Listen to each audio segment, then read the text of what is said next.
आज की डेट में हम रिटायरमेंट की प्लानिंग से लेकर रिटायरमेंट फंड के जुगाड़ की स्कीम को सर्च करते रहते हैं।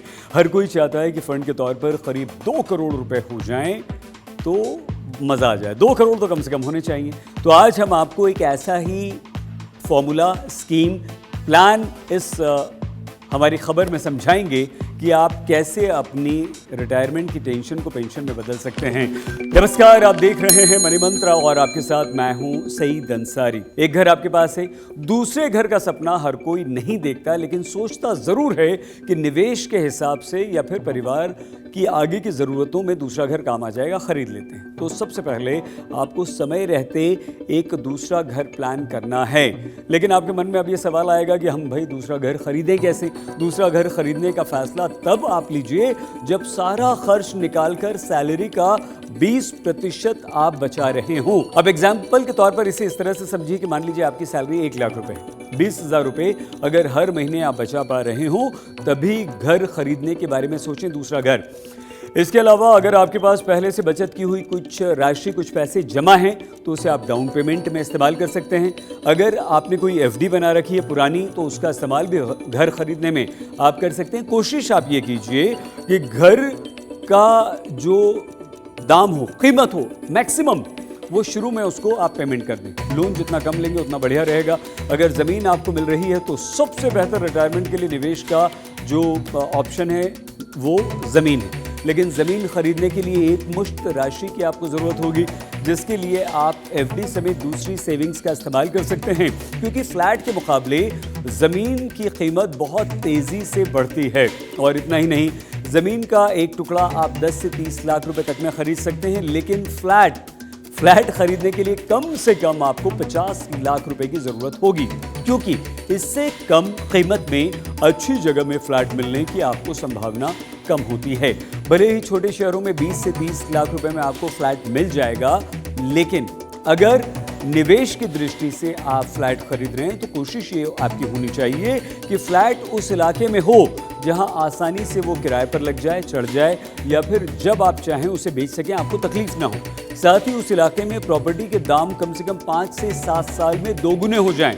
20 लाख का फ्लैट खरीदें तो 5-7 साल में वो 40 लाख का हो जाए। हाँ, दूसरा घर खरीदने का निर्णय आप तभी लें जब आप ईएमआई भरने में सक्षम हो। अगर दूसरा घर आप खरीद लेते हैं तो फिर रिटायरमेंट के लिए दूसरी जगह बिल्कुल भी कुछ भी निवेश मत कीजिए, क्योंकि उससे आपका बजट बिगड़ जाएगा, आपकी टेंशन बढ़ जाएगी और पैसों का इस्तेमाल आप कैसे करेंगे मुश्किल होगा और कहाँ से जुगाड़ करेंगे। अब एक फॉर्मूला हम आपको बताते हैं कितनी कीमत का घर या ज़मीन आप खरीद सकते हैं। अगर आप मेट्रो शहर में हैं, 50 लाख रुपए का घर खरीदते हैं जिस पर 8.75% ब्याज के हिसाब से 20 साल के लिए होम लोन की ईएमआई करीब 38,000 रुपये हर महीने बनेगी। 50 लाख रुपए के होम लोन के लिए आपको करीब 7.5 लाख रुपए का डाउन पेमेंट करना होगा। डाउन पेमेंट के लिए आप सेविंग्स का इस्तेमाल कर सकते हैं, जो आपने जमा कर रखे हैं पैसे। अब सवाल आपके मन में ये आएगा कि 38,000 रुपये की ईएमआई हम हर महीने कैसे भरेंगे? तो सबसे पहले उस घर को किराए पर आपको देना होगा। 15 से 20,000 रुपये महीना आपको किराया मिल जाएगा, जिससे ईएमआई भरने में आपको मदद मिलेगी और आप इसे ईएमआई के लिए इस्तेमाल कीजिए। बाकी 20 से 25,000 रुपये हर महीने ईएमआई आपको अपनी जेब से भरनी पड़ेगी। और इसके लिए हमने आपको शुरू में बताया था कि अगर 1 लाख रुपए आपकी सैलरी है, तनख्वाह है, और उसमें से 20,000 रुपये आप 20% बचा पा रहे हैं, तभी दूसरा घर खरीदने का सोचें। यानी 1 लाख रुपए की सैलरी वाले अगर सब खर्चे निकालकर 20,000 रुपये महीना बचा रहे हैं तो बेफिक्र होकर दूसरा घर आप खरीद लीजिए। घर की ईएमआई अगले 20 साल तक वही रहेगी, लेकिन उसकी कीमत साल दर साल बढ़ती जाएगी और हर महीने मिलने वाला किराया भी हर साल बढ़ता जाएगा।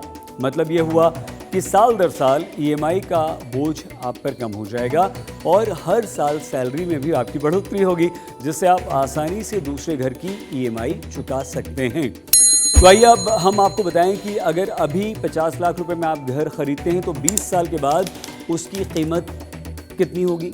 10% CAGR के हिसाब से 20 साल के बाद उस घर की कीमत 3 करोड़ रुपए से अधिक होगी। कम से कम 8% CAGR के हिसाब से भी 20 साल के बाद उस घर या प्रॉपर्टी की कीमत 2.5 करोड़ रुपए हो जाएगी। 11% CAGR से 4 करोड़ कीमत बैठती है। मतलब आप सोच सकते हैं कि 20 साल बाद आप उस घर को बेचने पर आपके हाथ में कितनी बड़ी राशि आएगी। अगर आज से 20 साल के बाद 3 से 4 करोड़ रुपए की आपको ज़रूरत होगी तो बेफिक्र होकर आप 50 लाख रुपए तक का घर या ज़मीन आज खरीद लें। आसानी से लक्ष्य हासिल कर लें। अगर आप रिटायरमेंट का प्लान अभी से करना चाहते हैं तो आप ये काम कर सकते हैं। लेकिन जो लोग रिटायरमेंट के बिल्कुल नज़दीक हैं, जिनकी उम्र 60 साल के आसपास हो रही है और वो रिटायरमेंट का प्लान कर रहे हैं, तो उनके लिए ये ऑप्शन उपयुक्त नहीं होगा। आप प्लीज़ अपना बहुत ख्याल रखिएगा।